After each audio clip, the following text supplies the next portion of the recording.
What where you work at TNA now, right? Are you still freelancing and working with TNA, or are you just like stick exclusive with TNA right now? TNA in New Japan, but also I made sure for both places no exclusivity, so I could do whatever. I mean, within reason, I wouldn't show up at AEW or WWE without something happening, or actually I wouldn't do it right now anyway.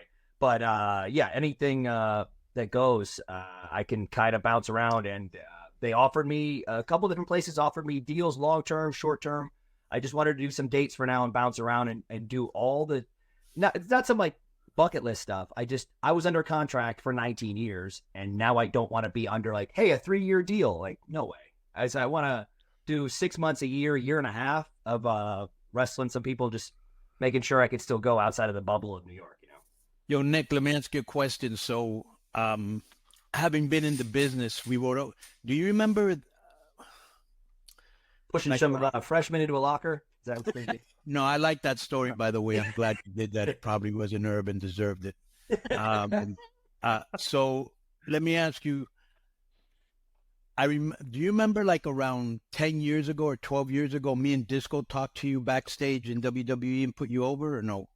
I was gonna say, if you guys brought up, I remember if you like Disco, I've seen a million times in Vegas, but I bumped into you one time and I thought it was backstage at WWE. So yeah, that absolutely makes sense. I was gonna bring that up. Yeah, so me and Disco had seen you, and we put you over, right? And so we always, I would always see you come back and re-sign for a year or 3 years, and I would always go, well, finally they're going to push this guy, and they never did. With all the attributes that you bring to the table, we don't have to bring them up. You can rock the mic, you look like a star, you act like a star, you dress like a star, you can go in the ring, like you have it all.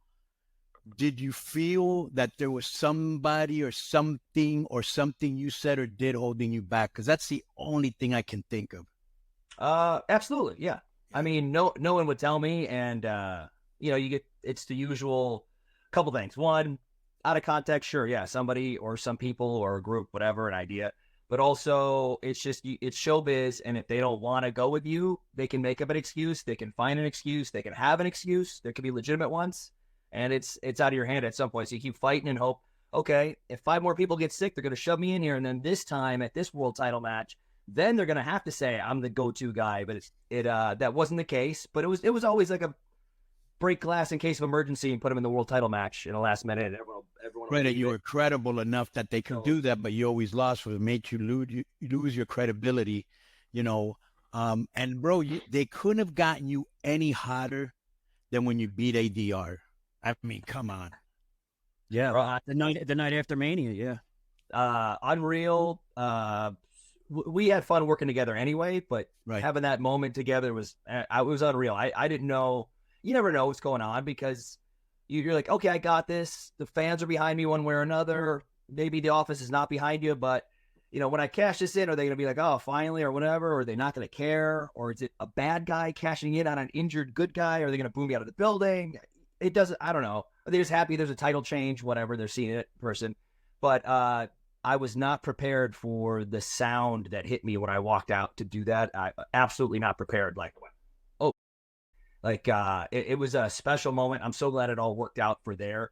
And little inside thing. What they wanted it to be was ADR's hurt.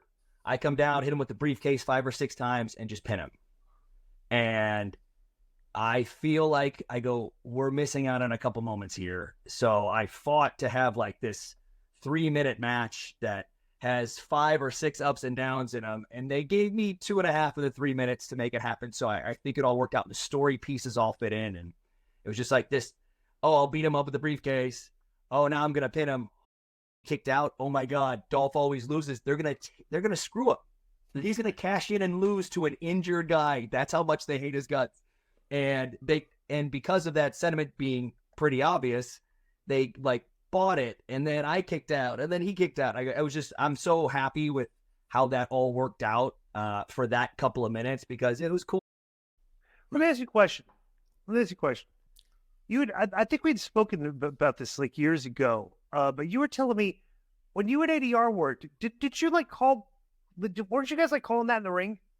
So I'll let me rephrase that a little bit. But yes, eventually it was all the old timers come back and tell you guys, oh, you're putting all you're taking too long, you got all this stuff, you're forcing stuff in, blah blah blah. But some of them in that era worked with somebody for 6 straight months, 5 nights a week, sometimes 3 months in a row every night, to where you get to a point where you don't have to call it. But in the modern day, that's not the case, because one weekend it'll be Friday, Saturday, me versus Miz. Next weekend, Friday, Saturday, it's me versus Kofi. And then the next weekend after that, it's a triple threat. So you don't have that as much. But Del Rio and I had so many weekends together that we did get to a point, and he's so good. It was so easy. We had so much fun. We had so much fun. We could get to that point and just go, oh, it's us again. We're on top. Hey, all right, for the world title. I'll see you out there. And then we could just talk to each other. Yo, what's up? I just want to thank you guys for watching this clip. Don't forget to hit the like button, leave a comment, and subscribe. And join our YouTube membership for hours and hours of exclusive, unedited, uncensored content. And being a member will help you get involved in our upcoming live streams. Thank you for your support. Thank you for riding with us. I know you got a lot of other podcast choices, be it wrestling or other ones. And thank you for picking us. Boom.